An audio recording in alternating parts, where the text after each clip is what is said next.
আর এবার যে খবরের দিকে নজর রাখবো, গ্রাম সভা থেকে বের করে বিজেপি প্রতিনিধিদের মারধরের অভিযোগ, আহত বেশ কয়েকজন জনপ্রতিনিধি এবং অভিযোগের তীরে তৃণমূল আশ্রিত দুষ্কৃতীরা। ঘটনার প্রতিবাদে মহিষাদল ব্লকে অবস্থান বিক্ষোভ বিজেপির এবং বেতকুণ্ডু গ্রামে পঞ্চায়েতের এই ঘটনা, যেখানে একটি গ্রাম সভা চলছিল বিজেপির পক্ষ থেকে এবং সেই গ্রাম সভা চলাকালীনই সেখানকার যারা কর্মী সমর্থকেরা ছিলেন, অর্থাৎ বিজেপির কর্মী সমর্থকেরা, তাদের বের করে এনে কারা যেন মারধর করেন। যদিও বিজেপির পক্ষ থেকে বলা হয়েছে যারা এই মারধর চালিয়েছে এই দুষ্কৃতীরা তৃণমূল আশ্রিত এবং এই ঘটনা ঘটেছে বেতকুণ্ডু গ্রাম পঞ্চায়েতে। এবং আপনাদের জানিয়ে রাখি, মূলত একটি গ্রাম সভা চলছিল বিজেপির পক্ষ থেকে। আহত বেশ কয়েকজন কর্মী, অভিযোগের তীরে তৃণমূল আশ্রিত দুষ্কৃতীরা।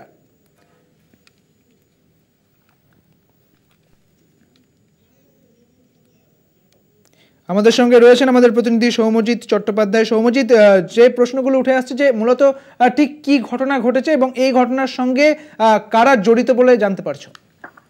দেখো সুদীপ্তদা, গতকাল অর্থাৎ 2রা অক্টোবর বিজেপি পরিচালিত মহিষাদলের বেতকুণ্ডু গ্রাম পঞ্চায়েতের গ্রাম সভা ছিল এবং সেখানে যেটা অভিযোগ যে তৃণমূল আশ্রিত দুষ্কৃতীরা তারা গ্রাম পঞ্চায়েত সচিবের রুম থেকে বিজেপির বেশ কয়েকজন জনপ্রতিনিধিদের বের করে নিয়ে যায় এবং বেধড়ক মারধর করে।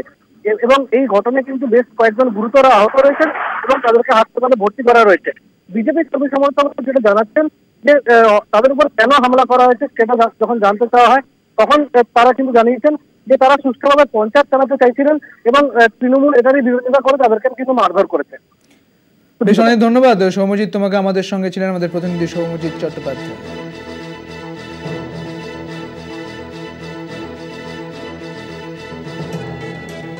বেতকুণ্ডু গ্রাম পঞ্চায়েতের এই ঘটনা, যেখানে বিজেপি কর্মীদের গ্রাম সভা থেকে তুলে এনে মারধর করেছে, তবে বিজেপির অভিযোগ এই ঘটনার সঙ্গে জড়িত রয়েছেন তৃণমূল আশ্রিত দুষ্কৃতীরা।